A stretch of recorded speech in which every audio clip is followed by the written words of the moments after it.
live diverticulite aguda.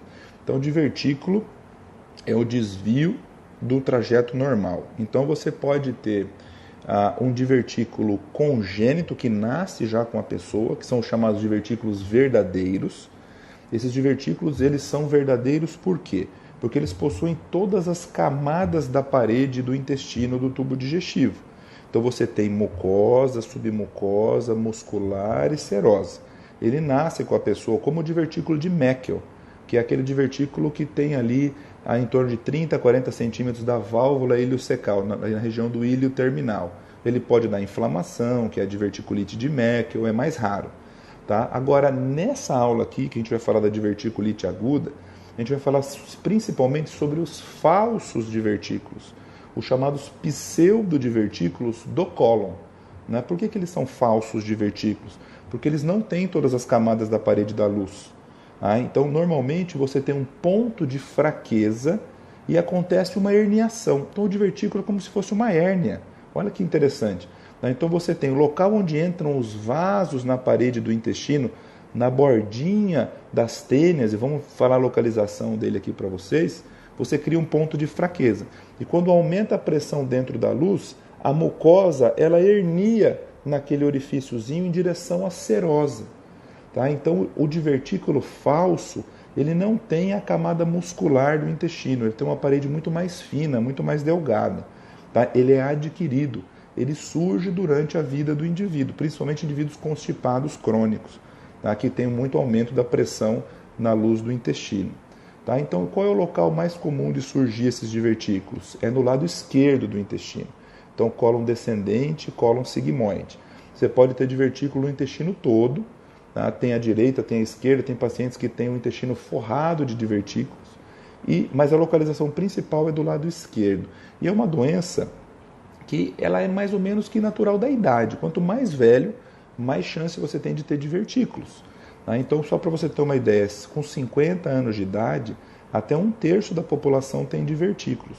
Quando você vai a 80 anos de idade, pode chegar a 2/3 da população. Então, quanto mais velho, mais divertículos a pessoa tem. Tá? Então, qual que é o local em que acontece o divertículo anatomicamente? Isso é questão de prova e confunde vocês porque vocês não lembram nada da anatomia, que eu sei. Então, você lembra quantas tênias tem o cólon? Você lembra disso? Sabe responder? São 3 tênias. Ele tem uma tênia que é na borda do meso, é colado na gordura do meso, você não enxerga ela. Então, se ela é uma tênia do meso, é a tênia mesentérica. E tem outras 2 tênias do lado oposto. São as chamadas tênias antimesentéricas. É o que você enxerga no intestino. Você não vê 2 estradinhas assim, na musculatura longitudinal, que são as tênias do cólon? Então, aquelas 2 estradinhas ali são as tênias antimesentéricas, certo? Onde surge o divertículo? Então, a questão de prova que eu vi a esse respeito dizia assim, verdadeiro ou falso, vê se você acerta. Os divertículos do cólon, os falsos divertículos, eles costumam surgir sempre, olha o local, na borda mesentérica da tênia antimesentérica. Deu para entender isso? Na borda mesentérica da tênia antimesentérica. Está correta essa afirmação? Vamos raciocinar? Você tem a tênia mesentérica que você não enxerga. Aí você tem as 2 tênias que você enxerga, são as tênias antimesentéricas. Elas vão ter uma borda de fora, que é mais perto do meso, e uma borda de dentro, mais longe do meso. Onde está o divertículo? Na borda de fora, quer dizer, na borda mesentérica, mais perto do meso, mas da tênia antimesentérica. Então, essa é uma frase que confunde o aluno, mas é muito óbvia. Tá? Então, quando eu mostro na aula, no futuro, eu vou preparando uma aula para vocês aqui, com imagem, porque essa live aqui não é uma aula completa, né? Eu vou fazer alguns comentários aqui sobre o assunto. É importante vocês estudarem, vocês lerem aí o material que vocês tiverem, ver muita imagem e a gente vai discutindo. Vamos falar bastante coisa de imagem esse ano ainda. É mais para a gente dar uma relembrada do assunto aqui. Então, é um falso divertículo na borda mesentérica da tênia antimesentérica, principalmente no colo esquerdo. Tá? A partir daí, a gente tem alguns conceitos que você não pode confundir. Tá? Uma coisa é a pessoa que tem divertículo e não sente nada, nem sabia que tinha, que é a maioria das pessoas. Como é que a gente chama isso? A gente chama isso de diverticulose. Tá? Então, diverticulose é a presença de divertículos. Tá? Então, cuidado com a nomenclatura. Tá? Se a pessoa tiver qualquer tipo de sintomas, né? Pode ser uma cólica, uma dor, uma diarreia, uma mudança de hábito intestinal. Isso chama doença diverticular. Então, o que é doença diverticular? Alguém que tem algum sintoma. Pode ser um sintoma leve, que vai passar sozinho, ou pode ser uma complicação. Tá? E dentre as complicações, tem 3 complicações mais importantes da doença diverticular. Tá? A mais comum é a diverticulite, que é o tema da aula. Tá? Então, diverticulite aguda é inflamação aguda de um divertículo. É uma complicação da doença diverticular. Tá? Então, se eu só tenho diverticulose, qualquer sintoma, doença diverticular, inflamou meu divertículo, complicou diverticulite. É uma complicação inflamatória. Existem outras 2 complicações que não são inflamatórias, e aí você não pode confundir. Uma que é muito importante, que é o sangramento. Então, a doença diverticular pode levar hemorragia digestiva baixa, é a principal causa. Tá? Então, está na nossa lista de aula para vocês das hemorragias digestivas alta e baixa. Quando a gente falar de hemorragia digestiva baixa, você vai lembrar que a doença diverticular é a principal causa. Né? No geral, é o que mais causa sangramento. Mas isso não é diverticulite. Você não vai confundir. Tá? Então, diverticulite é inflamação, não tem sangramento. O indivíduo que sangra não tem dor, não tem febre. Normalmente é um sangramento indolor. É uma complicação da doença diverticular também. Tá? Número 1, diverticulite. Número 2, sangramento. E número 3 é a estenose. Aquele paciente que já tem uma crise, melhora, tem outra crise, melhora. Ele tem várias crises de inflamação, vai criando um processo inflamatório, uma fibrose na parede do cólon, e ele pode estenosar. Tá? Então o indivíduo pode ter fezes em fita no futuro, dificuldade para evacuar, isso confunde até com câncer de cólon. Tá? Então, diverticulose tem o divertículo. Doença diverticular tem os sintomas, qualquer um. E eu tenho 3 complicações. Diverticulite, que a inflamação é a principal de todas, até 25% das pessoas com divertículos vão ter diverticulite. Sangramento, que é a principal causa de hemorragia digestiva baixa. E por último, estenose. Tá?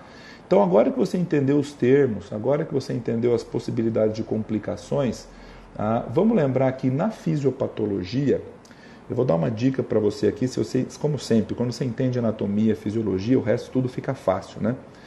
Você já deve saber, porque eu sei que você estuda um pouquinho, pelo menos um pouquinho, que você tem divertículo do lado esquerdo, que costuma ter mais chance de inflamar, de causar diverticulite. E você tem também divertículo do lado direito, que tem mais chance de causar sangramento, hemorragia digestiva baixa. Aí eu pergunto para você por quê? Você sabe justificar o motivo? Tem motivo.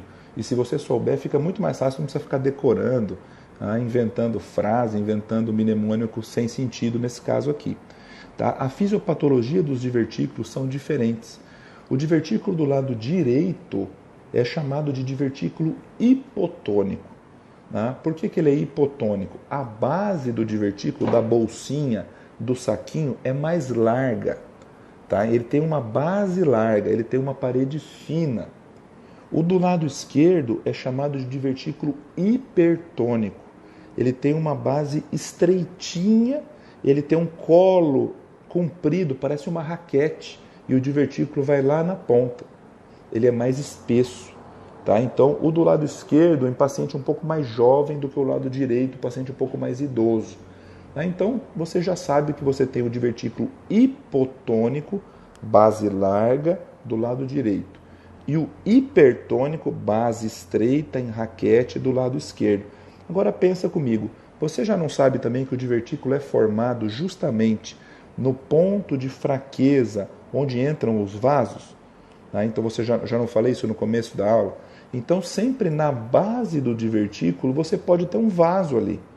E esse divertículo hipotônico de base larga, o que acontece? O vaso fica exposto, ele fica aberto, ele fica visto ali na luz do intestino. Quando passa um pedaço de fezes, ele pode lesar esse vaso e sangrar. Então, o divertículo hipotônico, como tem base larga, o vaso fica aparecendo, ele sangra com facilidade. Por isso que o lado direito sangra mais do que o esquerdo. Por outro lado, o do lado esquerdo, que é hipertônico, que é um colo estreito, o vaso fica mais escondido, mas qualquer pedacinho de fezes entope o divertículo.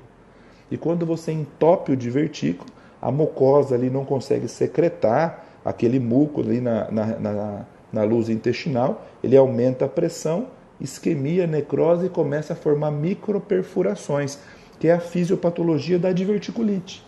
Então, por isso que a direita sangra mais, porque ele é hipotônico, base larga. Vaso fica visível. E o lado esquerdo inflama mais, porque ele é hipertônico, base estreita, facinho de obstruir. Né? Então, você entendendo como que formam os divertículos, você consegue entender também as suas complicações. Tá? Então, você já sabe, tem mais divertículo onde? Tem mais divertículo à esquerda. Quem tem mais chance de sangrar? O da direita. Quem tem mais chance de inflamar? O da esquerda. São algumas perguntinhas assim que são repetidas em prova. Tá? Agora, falando exclusivamente da diverticulite aguda, que é um tipo de abdômen agudo inflamatório. Qual que é a clínica desse paciente? Então, esse paciente começa sempre com aquela dor, né? Abdômen agudo inflamatório, aquela dor que pode ser leve, moderado, mal definido, pode ter náuseas, vômitos, começa ali em andar superior do abdômen, epigástrico, mesogástrico, periumbilical, e localiza onde? Na fossa ilíaca esquerda. Tá? Então é como se você tivesse uma clínica parecida com apendicite aguda, tá? Só que é do lado esquerdo, é do outro lado. É inflamatório à esquerda. Tá? Então localizou a dor na fossa ilíaca esquerda, pode ter dor à palpação local, pode ter descompressão brusca positiva, tá? Então sinal de peritonite naquela região. Você pode ter uma massa palpável, você pode ter um plastrão palpável pelo processo inflamatório que bloqueia aquela região. Então você tem um bloqueio ali, pode ter uma massa palpável, então às vezes confunde até com tumor. Além disso, o indivíduo é comum que ele tenha febre. Lembra que o inflamatório é característico febre, mas não é obrigado. Tá? Então na apendicite eu já falei várias vezes que febre é um sinal tardio. Aqui também não é obrigado, mas é comum que você tenha febre nos pacientes com diverticulite aguda. Tá? Você faz um hemograma, espera o quê? Espera uma leucocitose, né? Pode ter desvio à esquerda. E esse processo inflamatório ele pode perfurar em peritônio livre, né? E você pode gerar uma peritonite difusa, né? Pode cair pus na cavidade toda, né? Pode cair fezes na cavidade toda, pode ser uma peritonite difusa purulenta, uma peritonite difusa fecal. Normalmente o paciente que é imunocompetente, não, ele bloqueia. Né? Você tem ali um plastrão palpável bloqueado ali naquela região. Tá? Mas pode ser que ele perfure em peritônio livre. Então é aquela dor que vai para a fossa ilíaca esquerda. Falou em fossa ilíaca esquerda, falou em febre, leucocitose, você vai pensar em diverticulite. Aí vai cair uma das perguntinhas chave da sua prova. Que exame que você faz para confirmar a diverticulite? Aí anota aí. O melhor exame é a tomografia. Raio-X pode ajudar? Pode, é um padrão inflamatório. Né? Então, para o inflamatório, não tem um achado característico clássico. Né? Não é igual ao abdômen agudo obstrutivo, perfurativo, que você tem achados. O raio-X do abdômen agudo, tórax, PA, abdômen em pé e deitado, sempre ajuda. Tá? Porque ele ajuda para dar dados indiretos, ajuda para diagnóstico diferencial. Tá? Ultrassom pode ajudar? Pode. Você vai ver que tem um processo inflamatório na fossa ilíaca esquerda, que a alça do intestino vai estar espessada. Né? Pode ver coleções, líquido, abscesso, né? Pus na região, ajuda. Mas a tomografia é o padrão ouro. Então a gente vai fazer tomografia. Tá? O que eu quero na tomografia? Eu quero realizar aquela chamada classificação de Rinchey. Né? Lembra da classificação de Rinchey? É importantíssimo aqui para nosso tratamento futuro. Tá? Então, o importante, a gente vai falar da classificação para falar do tratamento, é saber que exame você não pode fazer. Isso adora cair na prova. Tá? O que é proibido? O que você não pode fazer de jeito nenhum? Você não pode fazer colonoscopia no paciente com suspeita de diverticulite. Tá? Então ele tem suspeita de inflamação, ele está no quadro agudo, não pode fazer colono.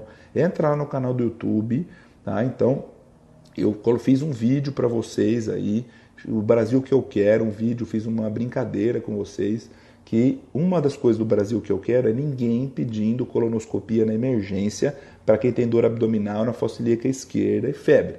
Por quê? Porque se ele tem diverticulite, por conceito, ele já tem microperfurações. Aí você passa o aparelho, injeta ar, começa a fazer o exame, aumenta a pressão, você vai fazer o quê? Você vai terminar de perfurar. Ele vai destamponar aquele negócio e aí ele perfura em peritônio livre. Então você vai ter uma iatrogenia, uma perfuração pelo exame. Tá? Então se tem dor, a colônia é um bom exame para ver divertículo? É. Então ela vai ver os ósseos, os orifícios do divertículo por dentro. Mas isso para quem não tem inflamação, para quem não está na fase aguda. É um achado de exame da colônia. Agora, se você faz na fase aguda, aumenta o risco de perfuração. Então, colono, corta, proibido. Não pode fazer na suspeita de diverticulite. O exame principal é o quê? É a tomografia, certo? Então, o que a gente vai ver na tomografia? A gente vai ver a famosa classificação de Rinchey. O que diz a classificação de Rinchey? É simples, pessoal. Eu gosto muito de classificações que mudam a nossa conduta. Essa é uma delas. Então, o que é o Rinchey tipo 1? O tipo 1 é aquele paciente que tem as microperfurações e ele só tem os chamados microabscessos pericólicos localizados. Então você vê um borramento da gordura mesentérica, você vê que aquela gordura que é cinza ali na cavidade do meso, ela está mais esbranquiçada. Tá? Você vê um espessamento da parede, não forma uma coleção de pus ali que dá para drenar, não forma isso. Então o Rinchey 1, que é localizadinho ali, só microabscesso, qual que é o tratamento? É antibiótico. Né? Antibiótico que pode ser oral ou venoso, depende do estado geral do paciente. Pode ser ciprofloxacina e metronidazol, você vai usar aí também ceftriaxona e metronidazol, depende sempre do serviço, gram-negativo, anaeróbio.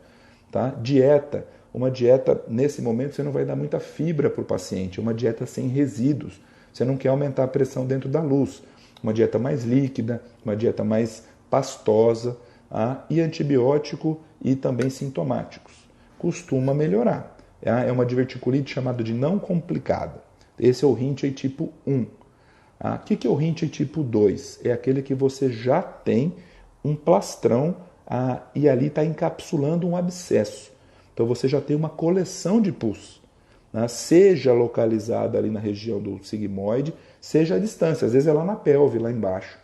Mas, como tudo na medicina, se tem uma coleção de pus, qual que vai ser o seu tratamento? O seu tratamento vai ser punção e drenagem do abscesso, mais antibiótico. Então vai ter que internar o paciente, faz o antibiótico venoso e se tem uma coleção de pus, você precisa drenar essa coleção.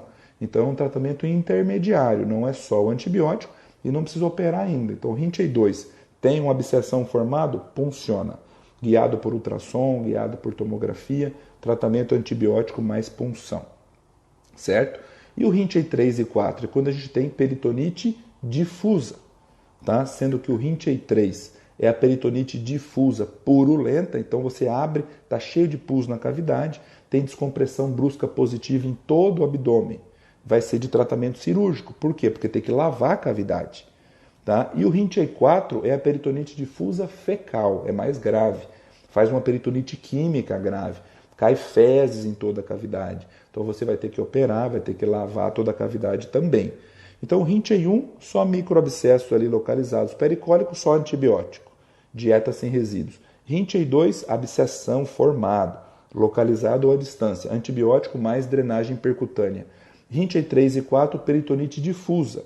Rinchey 3 purulenta, Rinchey 4 fecal, as duas, o tratamento é cirúrgico, certo? O que é o tratamento cirúrgico? Você vai abrir a cavidade, então, dependendo da estabilidade hemodinâmica, pode ser até por laparoscopia, mas o importante é lavar toda a cavidade.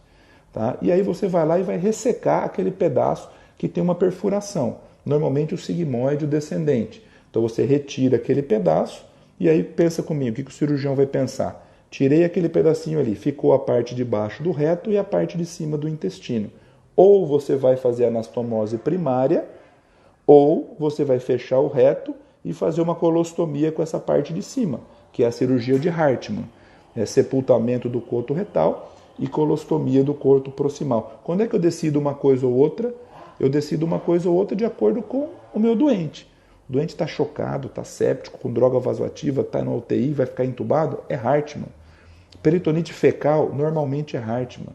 Agora não, o paciente está estável, dá para fazer anastomose primária? É uma avaliação do intraoperatório, tá? Então, vocês podem encontrar eventualmente na literatura, isso costuma cair mais para uma prova de R3, de especialista, né? É possível você, no Rinchey 3, de pus, de fezes não, você só lavar essa cavidade exaustivamente e às vezes nem mexer no intestino, deixar só um dreno, é uma conduta possível, tem respaldo na literatura, mas o clássico não é esse.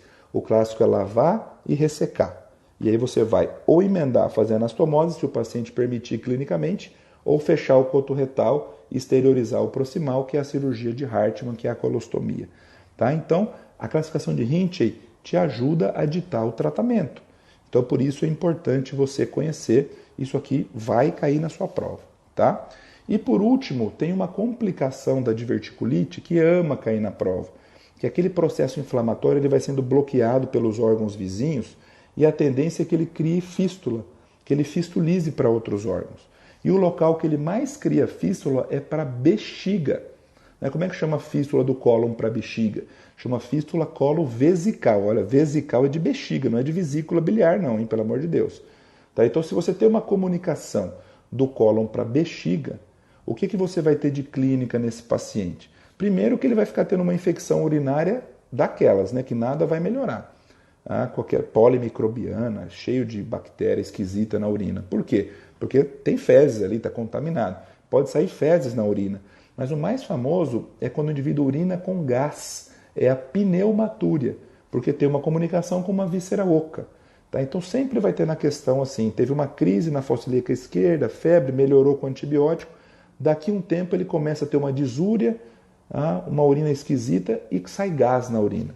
O que é isso? Fístula colovesical, tratamento cirúrgico. Tem que tirar aquele pedaço do intestino, o trajeto da fístula, tirar uma tampinha da bexiga, suturar. Tá? Então é um tratamento cirúrgico. A fístula mais comum, fístula para a bexiga. Certo, pessoal? Então, esses são os pontos principais. O que vai cair aí na sua prova? Eu vou ativar aqui de novo nossos comentários, tá? Que eu sei que vocês já devem estar ansiosos aí. O que pode cair aqui na nossa prova? Então a gente vai ter aqui uma possibilidade da gente ter uma pergunta sobre clínica, tá? Então você pode ter um quadro clínico clássico sendo cobrado para você dar diagnóstico. Ele pode perguntar o exame que você vai fazer, tá? E aí o exame principal é o exame de tomografia computadorizada, tá? Não pode fazer a colonoscopia. Você vai conhecer a classificação de Rinchey,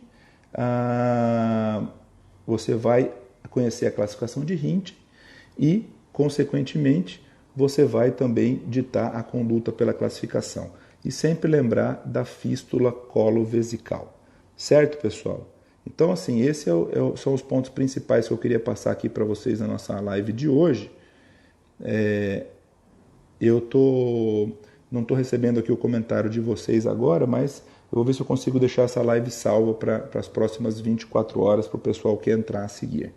Tá bom? Então vamos estudar aí a parte de abdômen agudo, principalmente abdômen agudo inflamatório, diverticulite, doença diverticular. Quando a gente falar de hemorragia digestiva, a gente vai falar de novo sobre hemorragia digestiva baixa e a gente vai falar sobre o sangramento da doença diverticular. Beleza, galera? Então mandem as dúvidas aqui para mim, entrem lá na parte do nosso canal do YouTube também, ativa lá o sininho para você receber as notificações, tá? Então deixa lá as perguntas de vocês que eu vou respondendo ao longo da semana. Na próxima semana a gente volta para o nosso horário normal, das 8h30 da noite, horário de São Paulo, beleza? Grande abraço para vocês, boa sorte e até a próxima.